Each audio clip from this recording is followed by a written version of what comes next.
ગોસ્વામીના મતે હાલ સાર્વત્રિક વરસાદ જોવા નહીં મળે, પરંતુ 24 કલાક સુધી સૌરાષ્ટ્રમાં ક્યાંક ભારે તો ક્યાંક હળવા ઝાપટા પડતા રહેશે। ખાસ કરીને મધ્ય ગુજરાત અને મધ્યપ્રદેશ બોર્ડર લાગુ વિસ્તારો છે, એમાં આવનારા 24 કલાક સુધી વરસાદની તીવ્રતા અથવા તો જોર વધારે જોવા મળે તેવી શક્યતાઓ છે। ખાસ કરીને દક્ષિણ ગુજરાતની અંદર છૂટાછવાયા ઝાપટાઓ નોંધાતા રહેશે, પણ દક્ષિણ ગુજરાતની અંદર અંકલેશ્વર, ભરૂચ અને સુરતના અમુક વિસ્તારો એવા હશે કે જ્યાં મધ્યમથી ભારે ઝાપટાઓ અથવા તો અમુક વિસ્તારની અંદર મધ્યમથી સામાન્ય વરસાદ છે એ નોંધાઈ જાય તેવી શક્યતાઓ છે।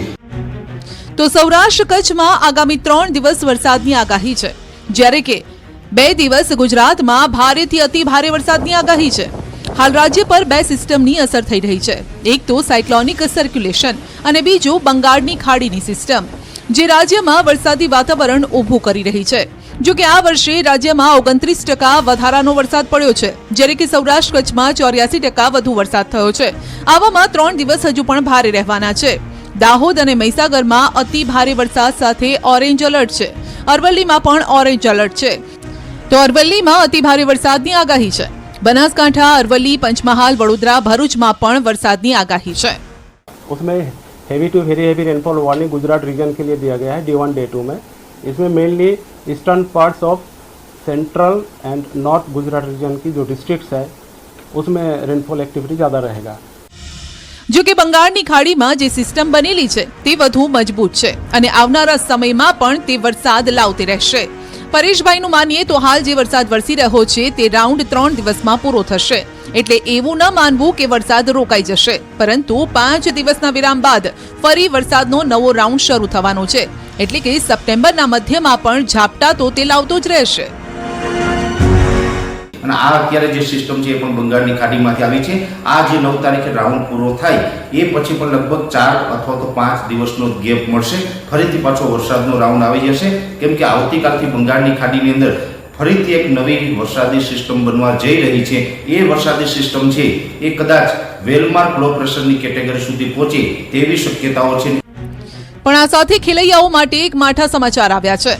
જો તમે પણ ગરબે ઘૂમવાના શોખીન હોવ તો કાન ખોલીને સાંભળી લેજો, કારણ કે એક નહીં 3 આગાહીકારોએ કરી છે સચોટ આગાહી કે 2024ની નવરાત્રીમાં તમે ભીંજાયા વગર નહીં રહી શકો। મેઘરાજા ગરબે ઘૂમવા તમારી સાથે આવશે। પહેલું અને બીજું નોરતું રેઇનકોટ પહેરીને જજો, નહીતર તમારા કેડિયા અને ચણિયા ચોળી પલળી જશે। પછી ન કહેતા કે કીધું નહીં। સપ્ટેમ્બરમાં જ નહીં, અડધો ઓક્ટોબર મહિનો પણ વરસાદી વાતાવરણ વાળો રહેવાનો છે। અંબાલાલના મતે 27 સપ્ટેમ્બરથી 5 ઓક્ટોબર રાજ્યમાં મેઘરાજા રમઝટ બોલાવશે। આ સિસ્ટમો એક પછી એક બનશે। તારીખ 27 થી 5 ઓક્ટોબર વચ્ચે વિદાય લેતા ચોમાસામાં ગાજવી સાથે વરસાદ થવાની શક્યતા રહેશે, અને 5 ઓક્ટોબરથી લગભગ નવરાત્રિમાં પણ હવામાનમાં પડતો આવશે। 10મી ઓક્ટોબર પર હવામાનમાં પડતો આવશે, પણ 10મી ઓક્ટોબરથી 22મી ઓક્ટોબર વચ્ચે પણ હવામાનમાં પડતો આવે અને ક્યાંક વરસાદ ઝાપટા પડવાની શક્યતા રહેશે। જો કે આ વખતે મેઘરાજાએ જ્યાં પૂરમાં અનેક તાતને ડૂબાડ્યા છે, ત્યાં જ ફરી એક એવી આગાહી કરી છે જેણે તાતનું ટેન્શન વધારી દીધું છે। રમણીક વામજાએ ખેડૂતોને પણ ચેતવ્યા છે કે નવરાત્રી સુધી સાચવજો, કારણ કે આ સમય સુધી ઝેરી જીવજંતુ તમારા જીવને જોખમમાં મૂકી શકે છે। અને પણ નોરતામાં પણ અતિ ભારે ગરમી પડશે, અને ગરમીનું કારણ હોવાથી, કારણ કે હજી પણ એક જે આપણે કાનનો જન્મ થાય, જન્માની અંદર જે ભૂર પવન એટલે ઈશાનનો પવન વાવવાથી અતિ ભારે ગરમી થશે। આ ગરમીને કારણે આપણા ખેડૂત ભાઈને મારે વિનંતી છે, સાપ વીછી કરવાનો બનાવ વધારે બનશે। એટલું જ નહીં, જીવજંતુની સાથે તીડનો ખતરો પણ મંડાવાનો છે, જે પાકને કોરી ખાશે, અને કારતકમાં પણ તીડની આફત આવવાની છે। ખગોળ વિદ્યાના ખગ આકાશી કક્ષના આધારે કાર્તક મહિનાની અંદર જે 12 માસ પૂનમને જોવા પદ્ધતિ હોવાથી જે તીડ પંખી રાજસ્થાન બોર્ડર ઉપર ભાદરવા મહિનામાં અત્યારે જે તીડ પંખી પણ દેખાશે। અત્યારે જે વરસાદ વરસી છે તે ગરમી પ્રમાણ વધારે રહેશે। ખગોળ વિજ્ઞાન તેમજ આકાશી કક્ષના આધારે વરસાદની આગાહી કરનાર રમણીક વામજાએ ફરી ધોધમાર વરસાદની સાથે ગરમીનું પણ અનુમાન લગાવ્યું છે। એટલે કે કડાકા ભડાકા સાથે આ વખતે નવરાત્રીમાં જોરદાર વરસવાના છે મેઘરાજા.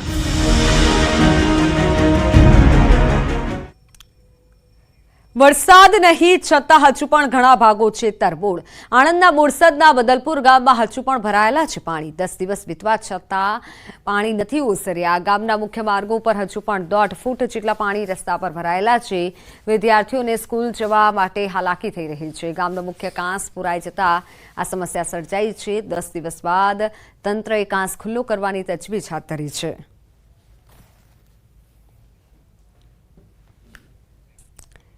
ખરાબ રસ્તા અને વારંવાર પડતા ભૂવાઓના કારણે અમદાવાદ વાસીઓ ત્રાહિમામ પોકારી ઉઠ્યા છે. ભૂવો અને રસ્તા પર પડેલા ખાડાના કારણે પારસનગર વિસ્તારમાં છેલ્લા 7 દિવસથી ટ્રાફિક જામ થાય છે. સૌથી મોટી વાત તો એ છે કે 7 દિવસ પહેલા પડેલા ભૂવાનું 2 દિવસ પહેલા જ કામ શરૂ થયું છે. આ તંત્રની બેદરકારી પર સ્થાનિક લોકો અનેક સવાલ ઉઠાવી રહ્યા છે. સ્થાનિક લોકો તો ત્યાં સુધી કહી રહ્યા છે કે પહેલા નાનો ભૂવો પડ્યો હતો તે તંત્રને નજરે ન આવ્યો અને તે જ ભૂવા મોટું સ્વરૂપ ધારણ કરતા તંત્ર જાગ્યું છે. ટ્રાફિકના કારણે 1-2 મિનિટના રસ્તા પર 15 થી 20 મિનિટ જેટલો સમય લાગે છે. ભૂવાને કારણે અત્યારે રાત દિવસ પરેશાની છે. ટ્રાફિક એટલો થઈ જાય છે. વચ્ચે BRTS રોડ છે એટલે મોટા વાહનોને જવામાં બહુ તકલીફ છે. અમે અહીંયા ગોકુલ એપાર્ટમેન્ટમાં જ રહીએ છીએ. 1 મિનિટ થાય રસ્તો ક્રોસ કરતા વ્હીકલ સાથે, 2 વ્હીલરમાં કે 4 વ્હીલરમાં, પણ અત્યારે ઓછામાં ઓછી 15 થી 20 મિનિટ અમારી થઈ જાય છે. ગોકુલ એપાર્ટમેન્ટમાં જ રહું છું. છેલ્લા અઠવાડિયાથી આ ભૂવો પડ્યો છે, પણ લગભગ મને આગળના ક્રોસિંગથી અને અહીંયા મારા એપાર્ટમેન્ટ સુધી આવતા મને લગભગ 15 થી 20 મિનિટ થઈ જાય છે. મેગા સિટીથી મેટ્રો સિટી તરફ આગળ વધતા અમદાવાદની સૌથી મોટી સમસ્યા ચોમાસું છે. ચોમાસાના સમયમાં રસ્તા પર ભૂવા પડવાના સિલસિલા યથાવત છે અને છેલ્લા ઘણા સમયથી કામ ન થયું હોવાને કારણે પરેશાન જનતા છે. મારી પાછળ આપ જોઈ રહ્યા છો આ જનતા છે કે જે ટ્રાફિકમાં પરેશાન થઈ રહી છે. ગણેશ ચતુર્થીનો અવસર છે અને આજે રજાના માહોલ વચ્ચે ખાસ કરીને ટ્રાફિક સૌથી વધારે જોવા મળી રહ્યું છે અને તેની પાછળનું કારણ ભૂવો છે. છેલ્લા 7 દિવસથી ભૂવાનું કામકાજ ન થયું હોવાને કારણે લોકો પરેશાન થતા જોવા મળી રહ્યા છે. અત્યારે તો સવારનો સમય છે, રજાનો દિવસ છે, પરંતુ સાંજના 7 વાગ્યા બાદ સૌથી વધારે ટ્રાફિક આ વિસ્તારમાં થતો હોય છે. રસ્તાઓ ખરાબ છે અને બીજી તરફ ભૂવાનું સમારકામ જલ્દીમાં જલ્દી ન થતું હોવાને કારણે ટ્રાફિકને કારણે પણ ખાસ તહેવારનો સમય છે, સૌથી વધારે લોકોનો બગડી રહ્યો છે. કેમેરામેન ગંગા રાઠોડ સાથે દીપિકા કુમાર, ન્યૂઝ 18 ગુજરાતી, અમદાવાદ. તો આ તરફ પારસનગરમાં 500 મીટરના અંતરે જ પડેલા ભૂવાનું હજુ પણ સમારકામ પૂર્ણ નથી થયું. 15 દિવસ જેટલો સમય થયો છતાં પાલિકાનો કોઈ એક્શન નહીં. પારસનગરમાં ગુજરાત હાઉસિંગની રીડેવલપમેન્ટ સ્કીમ પાસે ભૂવો પડ્યો છે. ભૂવો પડતા બંને બાજુ પથરા મારી રોડ બંધ કરી દેવાતા સ્થાનિકને ભારે હાલાકી પડી. આસપાસની 7 સોસાયટીના 8000થી વધુ લોકોને હાલાકી પડી રહી છે. યોગેશ્વર, મારુતિ, આકાશગંગા, ગાયત્રી અને બીજી હાઉસિંગ સોસાયટીની આમ જનતાને પારાવાર મુશ્કેલી પડી રહી છે. છેલ્લા 15-20 દિવસથી આ પડેલો ખાડો હજુ સુધી કોઈ સત્તાવાળાઓ કે બિલ્ડર દ્વારા ધ્યાન આપવામાં આવતું નથી. શાકભાજી, દૂધ જેવી જીવન જરૂરી વસ્તુઓ લેવા માટે બી આમ જનતાને, વૃદ્ધ માણસોને ફરીને જવું પડે છે. અમદાવાદના પારસનગર વિસ્તારથી શાસ્ત્રીનગર જવું હોય તો ખૂબ જ આકરું પડશે. અમદાવાદના પારસનગરની 5 થી 7 સોસાયટી જેમાં 8000થી વધારે લોકો રહે છે. આ તમામ લોકો ખૂબ જ મુશ્કેલીમાં છે, જેની પાછળનું કારણ આ બેરિકેડ છે અને આ ભૂવો છે. છેલ્લા 15 દિવસથી આ ભૂવાનું કામ પૂરું થયું નથી અને તેને કારણે બેરિકેડ મારી દેવામાં આવ્યા છે, પતરા મારી દેવામાં આવ્યા છે. એટલે ત્યાં મેઇન રોડ ઉપરથી ટ્રાફિક ડાયવર્ટ જો આ બાજુ કરવો હોય તો ખૂબ જ મુશ્કેલી નડી રહી છે.